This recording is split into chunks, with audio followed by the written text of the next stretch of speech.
It was one of those calm Sunday mornings when the house felt like a soft exhale. Sunlight spilling through the curtains, the faint smell of coffee, the sound of Ethan's shower in the distance. I was at the desk, finishing a few reports, nothing dramatic. Just another ordinary morning in a life I thought was safe. Then, I opened his laptop to print a document, and everything changed. A draft email blinked on the screen, as if it had been waiting for me. The subject line stopped me cold. I promise I'll tell her the truth soon. At first I laughed, a nervous, confused laugh that didn't sound like me. It had to be work-related, I told myself. Maybe a misunderstanding. But the more I read, the quieter the room became. She doesn't suspect anything yet. I just need the right moment. My heart started to hammer in my chest. My palms went cold. Then I saw her name. Clara M, short. Neat, unfamiliar, but suddenly so heavy with meaning. Every letter of that name felt like a knife carving through the morning calm. My mind raced through every small moment we'd shared. The way he'd kissed me goodbye half asleep, the long silences lately, the tired smiles. Each memory twisted, rewrote itself. I stared at that screen, realizing I wasn't reading an email anymore. I was reading the unraveling of my own life. The truth wasn't whispered or confessed. It was typed, saved, and forgotten. A promise never meant for me, sitting right there in plain sight. The sound of the bathroom door opening snapped me out of my trance. I didn't even have time to close the laptop. Ethan walked in, towel around his neck, humming some tune I suddenly hated. When he saw me sitting there, his smile flickered, just for a second. "Hey," he said casually, rubbing his hair dry. "What are you doing on my computer?" His voice was light, teasing. But there was something underneath it, something sharp. I turned the screen toward him. "I just stumbled on something," I said, trying to keep my tone steady. "Should I be worried about this promise you're making?" For a moment, he froze. Then, that trademark smirk, the one that used to charm me, crawled back onto his face. "Oh, come on, Liv, that's just work stuff," he said, waving it off. "A client joke." My jaw tightened. "A joke about telling her the truth?" I asked. "Sounds hilarious." He moved faster than I expected, snatching the laptop, shutting it closed, laughing like I'd just caught him watching something stupid. "You're overreacting," he said, his tone firm now, defensive. "I love you, okay?" But his words felt empty, rehearsed. I looked at him, really looked, and saw the flicker of guilt hiding behind his grin. My chest ached, but I didn't let him see it. Because deep down, I already knew the truth. Laughter can't hide a lie that's already been written. After he left the room, pretending nothing had happened, I just sat there, staring at the dark screen like it could still spill the truth. My heart hadn't caught up with my body yet. It was still pounding, refusing to believe what my eyes had seen. I tried to steady my breathing, but every inhale carried his words back to me. "You're overreacting. I love you." Love, as if saying it could erase the sentence he'd typed to someone else. Love, as if it were a password he could keep reusing. The silence of the house pressed in around me. I could hear the faint hum of the refrigerator, the ticking of the clock, the shower still running, all of it suddenly foreign. I felt like a guest in my own home. My mind kept looping the moment over and over, searching for a version where I'd misread it all. But the truth doesn't vanish just because we refuse to name it. It lingers, quiet, steady, patient, waiting for you to stop pretending it isn't there. When Ethan came back, dressed and whistling, I forced a smile. He kissed my forehead and told me to relax, like I was the fragile one. And maybe I was. Because that morning, something inside me cracked, small, almost invisible, but deep enough to spread. I didn't know it yet, but that single draft would rewrite everything. It wasn't just a secret email, it was the first domino, and soon they'd all start to fall. The days that followed were like living inside a performance I hadn't auditioned for. Ethan acted as if nothing had happened, and I played along, pretending I still believed him. But the air between us had changed. It felt heavier, like the room was holding its breath. He'd smile while stirring his coffee, but his eyes were elsewhere. His phone buzzed constantly, face down on the counter, always work. I wanted to ask, but the words stuck in my throat. It wasn't fear keeping me silent. It was the need to see what he'd do next. At dinner one night, I finally tried to reach him. "You've been coming home late all week," I said, pushing food around my plate. He didn't even look up. "Deadlines, Olivia. Not everything's about you." The bite in his tone caught me off guard. Not sharp, just tired, like affection was too much effort now. I stared at him for a moment, then said quietly, "It used to be." He rolled his eyes, muttered something under his breath, and left the table. The sound of his footsteps fading down the hall was louder than any argument we could have had. That night, I sat alone in the kitchen, staring at the empty chair across from me. I could still see the dent where he'd been sitting. That's the thing about betrayal. It doesn't always explode. Sometimes it drips, slow and quiet, until everything around you rusts. I realized then that the truth wasn't coming from him. If I wanted answers, I'd have to start looking myself. And deep down, I already knew exactly where to start. The next evening, while Ethan was working late, I sat on the couch with his absence humming around me like background noise. I opened my laptop and typed her name, Clara M. Just 3 letters and 1 initial, but my heart pounded as if I were unlocking a vault. The search results appeared instantly. She worked at his firm. Of course she did. Her profile picture was bright and polished, with that effortless smile people practice in mirrors. And just like that, my stomach twisted. It wasn't just about who she was. It was about what she represented. Everything I wasn't supposed to see. I scrolled through photos of company parties, charity events, office outings. There he was, Ethan, in the background of a few, laughing, relaxed, too relaxed. Every image felt like a piece of a puzzle I never agreed to play. I studied his body language, the way he leaned toward her, the way her hand seemed to hover too close to his. It wasn't definitive proof, not yet, but it was enough to confirm what my gut already screamed. The draft wasn't fiction. It was a timeline. By midnight, I was pacing the living room floor, replaying their imagined conversations, every possible version of the right moment he'd promised her. I wasn't angry yet, not fully. What I felt was sharper, quieter, clarity. The kind that strips you bare and leaves no room for denial. I told myself I wouldn't confront him again. Not this time. I needed to see it with my own eyes. Because when someone starts lying to you, the worst part isn't losing their honesty, it's losing your sense of reality. And I was done being blind. The next day, I woke up with a plan. Calm, deliberate, almost surgical. I packed him a small lunch, tucked in a note that said, "Proud of you." He wouldn't notice the tremor in my handwriting. By noon, I was parked outside his office, the engine off, my heart drumming in sync with the ticking clock on the dashboard. I told myself I was just dropping it off, just being thoughtful. But we both know that was a lie. I needed proof, not excuses. Inside the building, everything smelled of perfume and paper, polished, efficient, indifferent. From the reception desk, I could see him through the glass wall, walking alongside her. Clara. They were laughing, leaning close, sharing something small and secret. Then her hand brushed his arm, and he didn't flinch. He smiled. A soft, familiar smile I used to think belonged to me. I stood frozen, clutching the lunch bag so tight the paper crinkled. That was all the proof I needed. Not scandalous or cinematic, just real. Too real.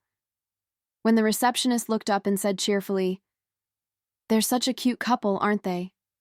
My throat tightened. I forced a polite smile. "Yeah," I said quietly.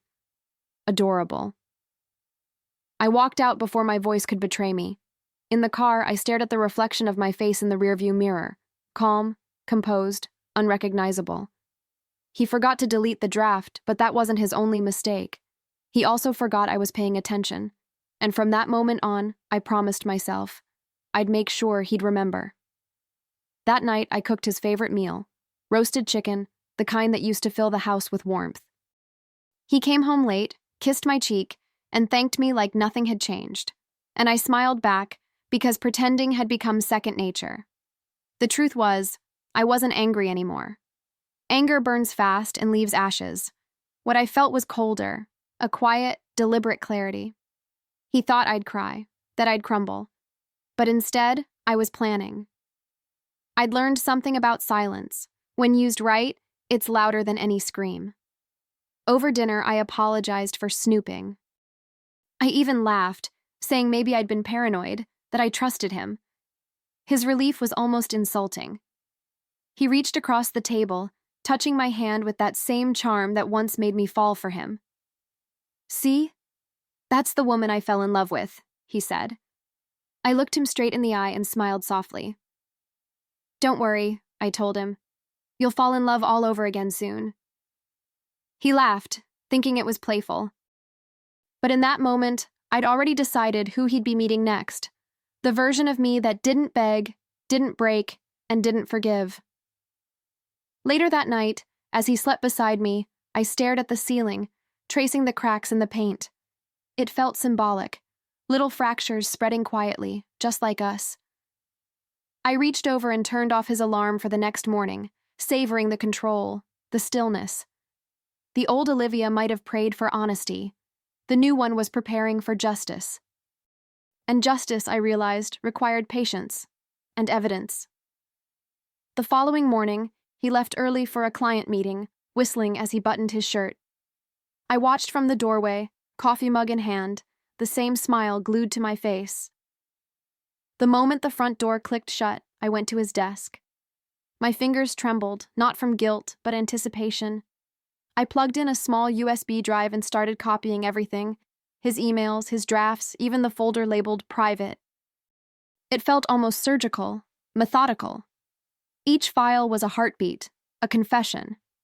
And when I found one that linked him to questionable company expenses, my breath caught. My husband wasn't just cheating, he was stealing. By afternoon, I sat across from my best friend Maya at our favorite cafe, the one with mismatched chairs and cinnamon in the air. She listened as I told her everything, her spoon frozen mid-stir. "Liv, are you sure you want to go that far?" she asked quietly. "You could just leave." I looked out the window, watching strangers pass, their lives uncomplicated, untouched by betrayal. "He promised to tell me the truth," I said. "I'm just going to make sure the world hears it first." Maya sighed, but she didn't argue. She knew the look in my eyes, the one that said the decision was already made. That night, I backed up everything again, twice, labeling the folders carefully. I wasn't rushing. Revenge wasn't about anger. It was about precision. He thought his secrets were buried in drafts and late nights, but I had them all now. Every lie cataloged, every promise recorded. The plan wasn't fully formed yet, but it was alive. And just like that draft he'd forgotten to delete, it was waiting to be sent. Over the next few days, I became someone else entirely. Quieter, observant, almost serene. I still kissed him goodbye in the mornings, still asked about his day, still made dinner. But behind every polite smile, I was building something sharp enough to cut through his web of lies. He'd talk about office stress while texting under the table. I'd nod, sipping my wine, knowing every message would soon speak for itself.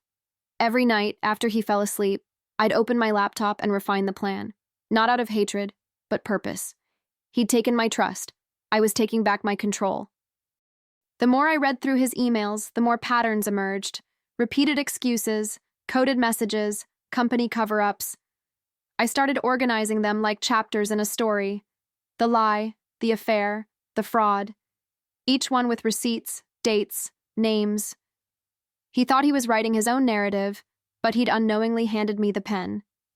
And for the first time in months, I slept soundly, dreaming not of heartbreak, but closure. One night, as I shut down the computer, I caught my reflection in the screen. Calm, steady, almost unrecognizable.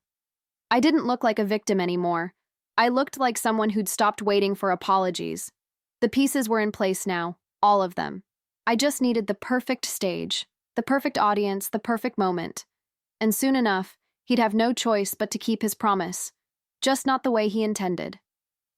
The night of the dinner arrived wrapped in quiet anticipation.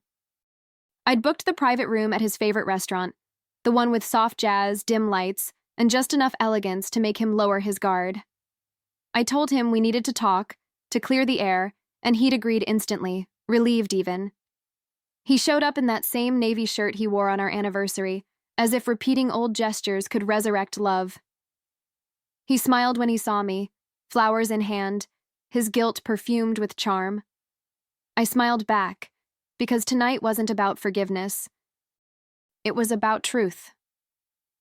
As we sat down, I watched him scan the menu, pretending this was just another awkward reconciliation dinner. He didn't notice the second glass of wine already poured across the table.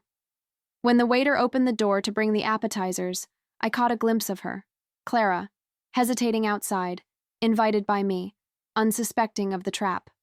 My heart beat steady, not with nerves, but with purpose. Every heartbeat whispered the same words. He wrote the script. I'm just directing the ending. When she finally stepped inside, Ethan froze. The color drained from his face, and for a brief, beautiful moment, the world went still. What the hell is she doing here? He stammered, his voice sharp with panic. I tilted my head, smiling as I leaned back in my chair.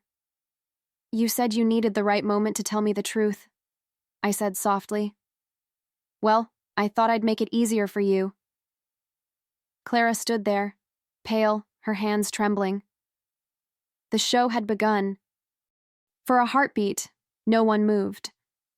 The tension was thick enough to taste, that metallic flavor of panic and shame. Ethan's eyes darted between us, his mouth opening and closing like he'd forgotten how to speak. Clara, he muttered, his voice cracking. This isn't what you think. But she cut him off, tears pooling in her eyes. You told me she already knew, she whispered. Her voice trembled, but her words landed like a blade. I sat there, hands folded, calm as a storm about to break. He turned to me, desperate now. Liv, please, this is exactly what it looks like, I said, my tone even, almost gentle. I reached into my bag and placed a neatly stacked pile of papers on the table, printed emails, financial records, proof of everything. You didn't just lie to me, Ethan, I continued. You lied to her, and your company. You've been promising a lot of people the truth, haven't you? His face turned ghost white as he scanned the pages. His world, polished, deceitful, untouchable, was starting to crumble right there under candlelight. Clara looked at him, betrayed, humiliated. You said she was crazy, she whispered. I met her eyes, not with sympathy, but clarity. Oh, he loves that word, I said softly. It's easier than admitting he's a liar. Ethan lunged for the documents, but I pulled them back, sliding them just out of reach. Relax, I told him. I made copies. And for the first time that night, I let him see the steel beneath my calm. He stared at me, his jaw clenched, his pride collapsing faster than his excuses. You don't know what you're doing, he said, voice trembling beneath the anger. I leaned forward, elbows on the table, my gaze locked on his. Oh, I do, I whispered. You made promises you never meant to keep, Ethan. But don't worry. I made sure you'll finally keep one. I pushed the last sheet across the table, a summary of his fraudulent transactions, addressed to his company's compliance department. His name was everywhere. He blinked, realizing too late that his lies had already been sent long before dinner began. Clara backed away, whispering something under her breath, tears streaming down her cheeks. The silence that followed was heavy, unmerciful. Ethan reached for me, but I stood up before his hand could touch mine. You built this mess, I said quietly. I just turned on the light so you could see it. His mouth opened, maybe to apologize, maybe to beg, but I didn't stay long enough to find out. I gathered my bag, smoothed my dress, and walked to the door. My heels echoed like a countdown, each step sealing his fate. Outside, the air felt different. Lighter, colder, cleaner. I took one deep breath, letting the night settle around me. Inside that restaurant, everything he'd built was unraveling, and for once I didn't feel broken by it. I felt awake. For years, I'd been the woman who waited for the truth.